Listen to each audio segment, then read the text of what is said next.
Sinasabi ng bibig ang walang katapatang paghingi ng tawad. Ngunit wala pa ring intensyon na bitawan si Kidet Tifednis. Kung hindi ka nasisiyahan, umalis ka na lang. Nakita ko ang intensyon nila. Ngunit hindi ako nagalit, sa halip ay natawa ako. Gayunpaman, pumunta sa amusement park para maglaro. Hindi ko naman iminungkahi.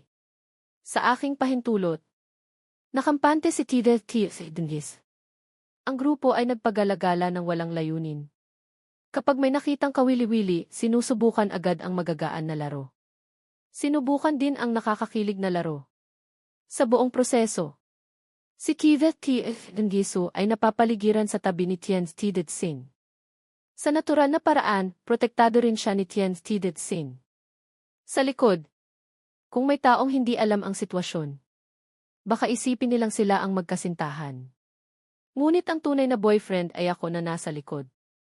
Mula simula hanggang wakas, hindi ko man lang sinabihan si Kidet Tifednis na pumunta sa laro ng talo ng pakikipagsapalaran. Biglang nagka-interes si Tien Tidetsin. Tifednis, lalaruin natin yon, ha? Sa mungkahi ni Tien Tidetsin. Hindi tatanggi si Tien Nimnim. Kaya tumingin silang lahat sa akin at kay Kidet Tifednis. Mula simula hanggang wakas, hindi ako nagsalita. Umiling si Tidetsin. Kayo na lang, hindi ko gusto ang mga yan, hindi ako sasama. Paglabas ng mga salita ng pagtanggi, direktang hinila ni Tien Tidetsin ang laylayan ng damit niya. Tidetsin, sumama ka. Matatakot ako kapag wala ka. Hindi nakapagsalita ng pagtanggi si Kidet Tifednis. Pumayag na lang siya. Ngunit pagkatapos niyang sabihin iyon, walang malay siyang tumingin sa akin. Isa pa rin akong kalmado. At walang reaksyon. Sa puso ni Kidet Tifednis, biglang bumangon ang isang bakas ng pagkabalisa. Naglakad ako papunta sa empleyadong nagbebenta ng raincoat. Hindi nagtagal, bumalik akong walang dala. Nagtanong na ako sa empleyado. Naubos na raw ang raincoat. Nang marinig niya ang sinabi ko, nag-alinlangan si Kidet Tifednis. Nakita ni Tien Tidetsin ang aking pag-aalinlangan. Nagmadali siyang magpayo. Okay lang kahit walang raincoat. Kapag nabasa, pagkatapos ay punasan na lang ng towel. Tifednis, gustong-gusto ko talagang maglaro. Sa huli, tinanggap pa rin ni Kidet Tifednis si Tien Tidetsin. Ang grupo ay sumakay sa bangkang maliit para sa talo ng pakikipagsapalaran. Sa sandaling bumagsak ang tubig, walang malay na niyakap ng mahigpit ni Kidet Tifednis si Tien Tidetsin. Sa tabi niya, pagkatapos bumaba sa bangkang maliit. Maliban kay Tien Tidetsin, nabasa ang buong katawan ng lahat. Hanggang sa nakita niya akong basa. Humihingi ng tawad ang tingin sa akin ni Kidet Tifednis. Hindi ako nagbigay ng atensyon. Nagpunta ako sa maliit na tindahan sa tabi para bumili ng towel. Unti-unti kong pinatuyo ang aking damit at basang buhok. Ang susunod na laro ay ang mungkahi ni Tien Tidetsin. Pumunta sa Maze of Escape. Napakabilis. Ang grupo sa ilalim ng pamumuno ng taong responsable ay pumasok sa maze. Pumili ng maze na may elemento ng katatakutan. Si Tien Tidetsin ay mahina at gustong maglaro. Pagpasok pa lang, sumunod agad siya sa tabi ni Kidet Tifednis. Nakita ko ang bawat kilos nila. Ngunit mula simula hanggang wakas ay hindi ako nagsalita. Hindi mahirap ang maze. Ngunit dahil ang mga naglalaro ay may kanya-kanyang iniisip. Halos 2 oras ding nawala sa pagdaan sa huling checkpoint. Hindi kailangan ang decryption sa huling checkpoint. Ngunit kailangan ang pag-arte. Na ayon sa mga pahiwatig, kailangan ng isang lalaki at isang babae para gumanap bilang ikakasal. Na magbibigay pugay sa mga magulang para magpakasal. Matapos dumaan sa lahat ng proseso. Pagkatapos ay panoorin ang isang video ng alaala ng is. Para makadaan. Sa teorya, ako at si Kidet Tifednis ang nag-iisang magkasintahan na naroroon. Kaya kami ang pinakakomportable na gumanap. Ngunit sa sandaling ito nagsalita si Tien Nimnim. Nabalitaan ko na si Tidetsin ay takot sa multo, kaya hayaan na lang natin sina Tidetsin at si Tidetsin na gumanap. Paglabas ng mga salitang ito, Patuloy na tumango ang ilang ibang kaibigan. Narinig ko ang masasama nilang salita ngunit hindi nagsalita. Isiniwalat. Si TF. Hindi pumayag si TF Ingis na magsalita. Ngunit hindi rin siya nagsabi ng pagtanggi. Sa pagkakataong ito nagsalita si Tian Tidetsin. Hindi maganda, hayaan niyo na lang ako at si TF Ingis na gumanap. Baka magalit si TBC.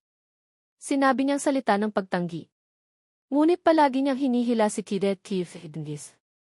Tumingin siya sa akin na puno ng paghamak. Sa sandaling ito, yung tahimik akong nakikinig kay Santian. Akala ni Nimnim na magagalit na naman ako. Nagsimula ang mga salita na punahin ako, isa lang itong laro. Bakit ka nag-aalala ng ganyan? Sa loob-loob ko ay tumawa ako ng mahina. Ngunit nagpanggap na hindi ko maintindihan, anong sinasabi mo? Hindi ba kulang pa ng isang testigo dito? Pupunta lang ako para maging saksi. Pagkatapos kong sabihin iyon, naglakad ako papunta sa posisyon ng testigo. Senyales kay Tides TSA. Nagis at Tidetsin na tumayo sa kani-kanilang posisyon. Hindi inakala ng lahat na magkakaroon ako ng ganitong reaksyon. Tumingin sa isa't isa, pagkatapos ay hinimok at sinabi. Sinabi na ni Bayaw na okay lang. Pabilisin mo na sila. Pagkatapos ng pag-aayos, nagsimula na akong magdasal. Tuloy-tuloy ang proseso. Hanggang sa sinabi ko sa susunod, inaanyayahan ang nobyo at nobya na maghalikan. Biglang huminto ang kilos ni Tidetsin. Nang makita ko siyang biglang huminto, hindi na ako nagtanong kung bakit. Diretso akong naglakad sa likod niya. Malakas ko siyang tinulak. Itinulak ko siya papunta kay Tian Tidetsin. Si Tidetsin ay natumba-tumba. At bumagsak sa mukha ni Tian Tidetsin. Bumagsak ang halik. Nagsimula nang maglaro ang background ng ideo mula sa pananaw ng lalaki. Ikinuwento kung paano siya niloko ng isang masamang babae. Nang malalim, hindi nagkakamali na pag-ibig na namatay sa araw ng kasal. Ang kaluluwa ay hindi napalaya. Natigil sa bahay na ito at naging demonyo na nanumpa. Napapatayin ang lahat ng mapanlinlang na babae sa mundo. Sa huli, nadama ang tunay na pagmamahal. Sa pagitan ng mga manlalaro, binitiwan ang obsesyon at bumalik. Reinkarnasyon, nagtatapos ang kwento. Bumukas ang huling pinto. Lumabas ang ilang tao mula sa kwarto. Iniisip ang huling video na nagbanggit ng tunay na pag-ibig. Iba-iba ang ekspresyon, sa akin ay walang nagbago. Parang hindi ako naapektuhan. Gustong ipaliwanag ni Tidetsin, David. Kanina, ako at si Tidetsin ay salitang hindi pa nasasabi. Agad ko siyang pinutol, alam ko ang lahat. Kalmado ang ekspresyon ko. Ngunit naalala ni Tidetsin ang huling pagtulak ko. Ano ang ibig sabihin ng huling pagtulak mo? Bakit kusa mong itinulak ang girlfriend mo sa ibang lalaki? Tinitigan niya ako. Na para bang gustong makita mula sa mukha ko kung ano ang motibo ko. Bumiti ako, ano pa ba ang maaaring ibig sabihin? Gusto ko lang tapusin agad ang lahat. May gusto pang sabihin si Tidetsin. Si Tiange. Agad na humakbang si Tidetsin nang mabilis ng ilang hakbang. Lumapit sa tabi. Ni Tidetsin, hawak niya ang kamay niya. Tidetsin, gutom na ako, may restaurant sa harap. Kumain muna tayo. Nang marinig niya si Tian Tidetsin na nagsabing gutom na. Walang malay na tumingin si Tidetsin sa oras. Tanghalian na. Kailangan na talagang kumain. Tumango siya at naglakad papunta sa harap. Tuangs nim-nim. Nang makita yan ng ilang tao, alam nila at kumaway. Uwi na rin kami. Hindi na kami sasama sa inyo. Hindi na ako babalik. Hahanapin ako ng boyfriend ko. Hindi niya nakalimutang tumingin kay Tian Tidetsin. At ginawa ang kilos ng paghimok ng palihim. Na sinasadya akong baliwalain. Tumingin ako kay Tidetsin at Tian Tidetsin na nakatayo ng malapit sa isa't isa. Sa inyong dalawa, binuksan ko rin ang bibig ko, kumain na kayo. May gagawin pa ako kaya mauna na ako. Pagkatapos kong sabihin iyon, hindi ko na tiningnan kung ano ang reaksyon ng dalawa. Diretso akong lumabas. Ang sinabi kong may gagawin ako ay hindi dahilan. Bago ko kinuha ang aking pasaporte. At ngayon nga ang araw na makukuha ko ang pasaporte. Paglabas mula sa amusement park, diretso akong sumakay ng taxi papunta sa opisina ng pulis para kunin ang pasaporte. Pagkatapos kong kunin ang pasaporte, ang unang ginawa ko ay kumuha ng litrato at nag-status. Hawak ang pasaporte at abiso ng pagtanggap ng subtitle. Binuksan ang bagong paglalakbay. Sa buhay, nakita ng lahat na tanging si Ken Tiditsin ang natakpan. Tidit at ang kanyang matatalik na kaibigan. Noong una, gusto ko lang magbahagi ng kaunting kagalakan. Hindi ko inaasahan na pagkatapos ng 3 araw, makakatanggap ako ng hindi inaasahang tawag. Ay ang aking guro sa unibersidad na gumabay sa akin sa loob ng 4 na taon. Dahil kay Tidit, isinuko ko ang aking paboritong karera. Hindi na kami nag-usap. Ngayong naiisip ko, sigurado ako na nagalit din sa akin si guro noon dahil sa pag-aaway ko. Guro, bakit mo ako naalala bigla? Sa kabilang linya, malakas ang boses ng guro. Nabalitaan ko na pupunta ka sa ibang bansa at babalikan mo ang disenyo. Sakto.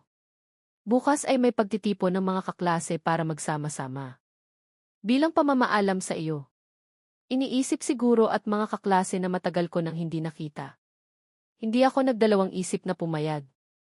Nang gabing iyon, natulog agad ako sa sala. Hindi ko man lang napansin kung kailan umuwi si Tidit. Kinabukasan, paglabas ko ng pinto, diretso akong sumakay ng taxi papunta sa address na ipinadala sa kanya ng guro. Pagpasok pa lang sa pribadong silid na nakareserve, tinawag agad ako ni guro na umupo sa tabi niya. Dahil pagtitipon ito ng mga kaklase. Kahit ilang taon na kaming hindi nagkikita, hindi rin kami nagkulang ng pag-uusapan. Kumakain at nag-uusap ang grupo. Mabilis lumipas ang oras. Nakikipag-usap ako sa guro. Biglang tumunog ang telepono. Kinuha ko ang telepono at tumingin. Tumatawag ang intern sa law firm ni Tidit. Si Andis. Pagkasagot sa telepono, agad nagbago ang boses sa kabilang linya na nagpapanik ang intern. Sumakit na naman ang tiyan ni Tidit. Ngunit hindi ko alam kung anong gamot ang iniinom niya. Hindi ko itatago. Diretso kong sinabi ang pangalan ng 2 uri ng gamot na madalas niyang iniinom. Sinabi ko lahat sa intern. Pagkatapos, narinig ang tunog ng 6 na naghahanap. Sa huli, umiiyak ang boses ng intern. Hindi ko makita sa opisina. Pwede ka bang magdala? Kung dati. Kung narinig ko ang sinabi ng intern, papayag agad ako. Ngunit ngayon, hindi ako nagdalawang isip na tumanggi. Kung wala, pumunta ka na lang sa butika na malapit para bumili. O hayaan mo na lang mag-deliver. Napaka-convenient pa rin. Hindi ako pupunta. Pagkatapos kong sabihin iyon, agad kong binaba ang telepono. Tahimik na nagtanong siguro, siya ba yung girlfriend mo noon na nagpasa iyo ng lahat? Tumango ako. Tama. Kung gayon, papayag kaya siya na pumunta ka sa ibang bansa. Tumingin sa akin ang guro. Ang boses niya ay nag-aalala ngunit hindi masabi. Ako ang nangungunang estudyante sa departamento. Gusto ko ang pagdidisenyo ng laro. Ang aking hilig ay natatangi rin. At nagsusumikap akong magtiyaga. Malinaw na maliwanag ang kinabukasan. Ngunit dahil sa pagmamahal, para maalagaan ng buong puso ang girlfriend ko, handa akong isuko ang pagdidisenyo ng laro. Umiling ako. Kung pumayag siya o hindi, hindi na mahalaga. Nagpasya na akong makipaghiwalay sa kanya, guro. Malakas na tumawa ang guro. Dapat ganyan ang mga lalaki. Paano mo isusuko ang iyong kinabukasan dahil sa isang babae? Ikaw ang estudyanteng may pinakamalaking potensyal na tinuruan ko. Kung magpapatuloy ka sa landas na ito, ang landas na ito ay siguradong magiging napakaganda. Umiti ako nang marinig ko ito. Nang matapos ang pagtitipon ng mga kaklase, umuwi ako. Gabi na. Itinulak ko ang pinto at pumasok sa sala. Pagtingala ko, nakita ko siyang nakasimangot at nakaupo sa sofa. Si Andis. Nagulat muna ako. Nang makita kong malinaw na si Tidit, Hindi ko sinasadya na kumunot ang noo ko. Anong ginagawa mo dito? Tinitigan ako ni Tidet T.F. Dengis na may maputlang mukha. Pagkatapos ng mahabang panahon, nagsalita siya. Saan ka nagpunta? Bakit ngayon ka lang umuwi? Hindi mo ba alam na masakit ang tiyan ko ngayon? Bakit hindi mo ako pinuntahan? Sunod-sunod ang mga tanong. Sapat na para ipakita ang kawalang kasiyahan ni Tidet T.F. Dengis. Ngunit taliwas sa kanyang kawalang kasiyahan. Tumingin ako sa kanya at kalmado pa rin ang mukha ko. Hindi ako pumunta ngayon. Una, dahil may ginawa talaga ako ngayon. Pangalawa, dahil malayo ako sa opisina mo. Hindi naman talaga kailangan. Mas nararapat na magpabili ka sa isang tao o magpa-deliver. Kahit pumunta ako, ano ang maitutulong ko? Pagkatapos kong sabihin iyon, maghahanda na naman akong umalis. Sa huli, hindi na nakapagpigil si Tidet T.F. Dengis. Hindi na niya mapigilan ang boses niya na tumaas. TBK, hindi ka naman ganyan dati. Tumingin ako sa kanya ng walang emosyon. Paano ako dati? Bahagyang nanginginig si Tidet T.F. Dengis. Hinilot ko ang sentido ko. Huli na. Napakaantok ko na. Kumalma ka. Matutulog na ako. 2 araw na lang bago ako umalis.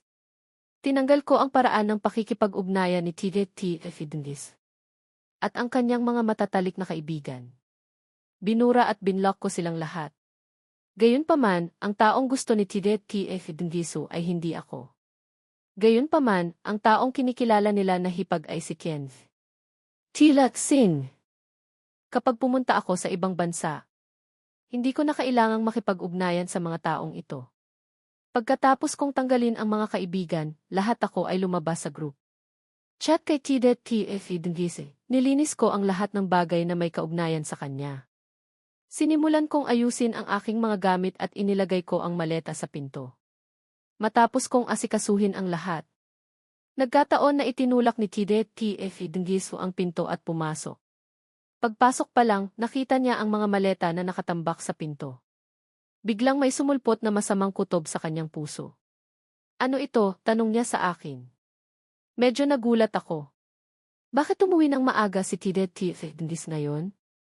Ngunit nang makita ko ang mga maleta, hindi nagbago ang ekspresyon ko. Naghahanap ako ng dahilan. Maraming gamit ang luma na. Magpapalit ako. Planong itapon ang mga ito. Hindi sigurado si Tidet T.F. Dengis na tiningnan ito. Ngunit sa huli ay binawi pa rin niya ang kanyang tingin. Pagkatapos, bigla niya akong binura. Hindi ko inaasahan na napansin niya kaagad na nabura siya. Kinuha ko ang telepono ko at nag-log out sa account. Nagpanggap akong nagulat, uy. Bakit biglang nag-log out ang account ko? Tiniis ko ang tingin ni Tidet T.F. Dengis at kumilos ako ng kaunti. Medyo humingi ako ng paumanhin kay Tidet T.F. Dengis. Dapat nabura ka na bilang kaibigan. Dahil nahack ang account ko. Siguro masyadong malinaw ang mga bakas ng pag-arte. Siguro dahil nararamdaman niya ang abnormalidad. Kukamakailan. Hindi masyadong naniniwala si Tidet T.F. Dengis sa aking dahilan. Kung gayon, i-add mo ulit ako, titingnan ko kung i-add mo ako. Hindi siya gumalaw, nakatayo siyang matigas sa harap ko. Wala akong magawa. Kailangan ko lang kunin ang telepono ko at itutok sa kanya. Nagpakita ng EET code na hindi pa na-scan. Biglang tumunog ang telepono ni Tidet T.F. Dengis. Sa screen ay lumabas ang 2 salitang Tidet Sin. Agad ko ring ibinaba ang telepono. Hindi ko alam kung ano ang sinabi sa kabilang linya. Nakita ko lang na nagbago ang ekspresyon ni Tidet T.F. Dengis. Tidet Sin, huwag kang mag-alala. Pupunta agad ako. Pagkasabi niya nito, direktang tumalikod si T.F. Dengis at lumabas ng pinto. Kalmado kong pinatay ang interface ng pag-add. Kukunin ko na sana ang telepono ko. Biglang lumabas ang isang hot news. Ang keyword sa hot search ay TNT.Sin nag-plagiarize. Si TNT.Sin ay isang bagong talento na designer ng laro. Nitong mga nakaraang taon. Dahil sumali siya sa isang kompetisyon para sa mga baguhan sa buong bansa.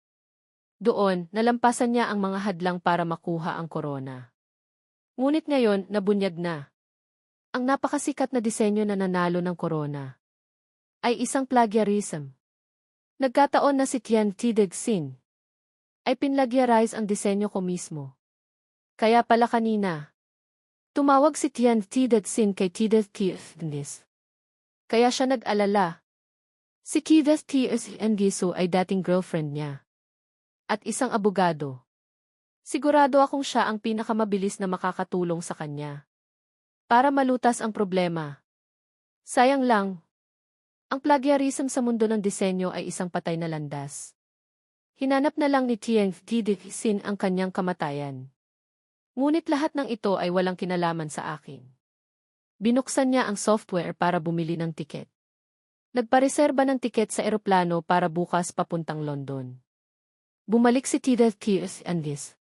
Kinabukasan. Nagmamadali ang kanyang ekspresyon. Nakita niya akong kumakain ng almusal. Nag-alinlangan siya ng ilang sandali, sa huli nagsalita pa rin siya. Ang disenyo ni Tidexin na inilabas ilang araw ang nakaraan ay nabunyag na plagiarized. Tiningnan ko na, ang orihinal ay ang serye ng T. Vincin na ipinost mo sa Weibo 5 taon na ang nakalipas. Ngayon, naglabas na ng pahayag si Tian Tidexin. Hindi raw siya nag-plagiarize at ang relasyon niyo ay pakikipagtulungan. Pwede ka bang mag-login sa Weibo at tingnan? Tulungan mo siya sa pagkakataong ito. 5 taon na ang nakalipas. Nang magpa siya akong umalis sa industriya ng disenyo ng laro. Tuloy-tuloy akong nagpuyat ng ilang gabi. Para lang tapusin ang serye ng T. Vincin na inilabas.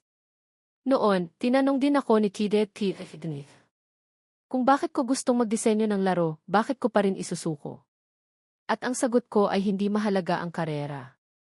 Kumpara sa kanya, ang T. Vincin ay pagkatapos naming maging magkasintahan. Ang unang larong inilabas, dinisenyo para kay Tideth Tiefnis. Sa huli, para rin kay Tideth Tiefnis. Nagwakas. Alam na alam ni Tideth Tiefnis kung gaano kahalaga ang T. Vincin sa akin. Ngunit para pa rin kay Tian Tidexin. Ipinanukala sa akin ang kahilingang ito. Para ipagtanggol ang taong biktima ng plagiarism para sa taong nag-plagiarize. Nakaramdam ako ng kaunting pagkatawa. Hindi ko mapigilan na tumawa ng malakas. Tumingala ako para tingnan si Tideth Tiefnis. Gusto mo ba talaga akong tulungan si Tian Tidexin? Tumingin sa akin si Tideth Tiefnis nang hindi nagsasalita. Ngunit nakita ko pa rin ang kanyang intensyon. Medyo nahihiya si Tideth Tiefnis. Dati. Hindi mo ba gustong pumunta sa Kunkidivlin? Kapag naglabas ka ng pahayag, pumunta tayo doon. Sinabi niya iyon na parang gustong ipakita ang kanyang determinasyon. Direkta siyang bumili ng 2 tiket ng eroplano papuntang Australia sa harap ko. Ngunit pagkatapos pa lang niyang magbayad, tumawag na naman si Tian Tidexin. Dahil may nag-publish ng address ng bahay ko. Ngayon, maraming taong humaharang sa ilalim ng gusali ko. Ang boses ni Tian Tidexin ay nanggaling sa telepono. Nang marinig niya si Tian Tidexin na kinubkob, nagpanik agad si Tideth Tiefnis. An ise. Nagawa lang niyang magbilin sa akin sa huli. Dapat kong tingnan ang Kimin On mamaya. Nagmamadali siyang lumabas ng pinto. Tahimik ko lang siyang tiningnan habang nawawala ang kanyang likod sa pinto. Hindi ko siya pinigilan. Hindi nagtagal, dahan-dahan kong kinain ang aking almusal. Nilinis ko rin ang 8 pairs ng chopstick. Pagkatapos ay kinuha ko ang telepono ko. Nag-login ako sa Weibo. 5 taon na akong hindi nag-login. Sinulat ko ang post na depensa ni Tian Tidexin at nagdagdag ng 8 malalaking letra. Walang pakikipagtulungan. Plagiarism lang. Pagkatapos kong i-post sa Weibo, hindi ko na pinansin ang kasunod na bagyo. Kinuha ko ang SIM card ng telepono ko, binili ko at itinapon ko sa basurahan. Tumayo ako at bumalik sa silid ko para kunin ang aking mga gamit. Tiningnan ko ang bahay na ito sa huling pagkakataon. Tinalikuran ko at lumabas ng pinto. Ang Weibo na ito ay mabilis na lumikha ng kontrobersya. Ang mismong may-ari ay bumaba sa entablado at pinangalanan si Tian Tidexin.